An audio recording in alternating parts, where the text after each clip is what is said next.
December மாதம் 1ஆம் தேதிங்க. இன்னும் 12 நாட்கள் இருக்கு பயங்கரமான ஒரு செலிப்ரேஷனுக்காக. அதாவது இந்த முறை சூப்பர் ஸ்டார் ரஜினிகாந்த் அவர்களுடைய பிறந்த நாளுக்கு பல சர்ப்ரைஸ்கள் காத்திருக்குங்க. முதலாவதான சர்ப்ரைஸ் என்ன அப்படின்னு நம்ம பார்த்தோம் அப்படின்னா, தளபதி படம் ரீமாஸ்டர் 4Kல ரிலீஸ் பண்ணுறாங்க.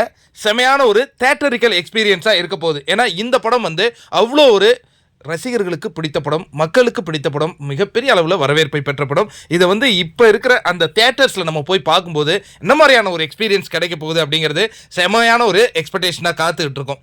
அதற்கு அடுத்ததான ஒரு விஷயம் என்னென்னா, ஜெயிலர் 2 படத்தினுடைய அனௌன்ஸ்மெண்ட் ப்ரோமோ அதை வந்து ரிலீஸ் பண்ண போகிறாங்க 12/12. அந்த படத்தை வந்து ப்ரொடியூஸ் பண்ணுறது பார்த்தீங்கன்னா சன் பிக்சர்ஸ் தாங்க ப்ரொடியூஸ் பண்ணுறாங்க. அதனால் இன்னொரு விஷயம், கூலி படத்துலேருந்து ஒரு அற்புதமான அப்டேட்டை கொடுக்கறதுக்கு தயாராகிருக்காங்க. லோகேஷ் கனகராஜ் கூட நீங்கள் 12/12/2024 செம்ம சர்ப்ரைஸ் ஆகிற மாதிரி ஒரு அப்டேட் உங்களுக்காக கூலி படத்துலேருந்து இருக்குது அப்படிங்கிற மாதிரியும் விஷயத்தை ஷேர் பண்ணியிருக்காங்க. இதெல்லாம் நம்ம கேட்டுக்கிட்டு இருக்கும்போதே மனசுக்குள்ளே அவ்வளோ ஒரு சந்தோஷம் கண்டிப்பாக ஏற்படுது.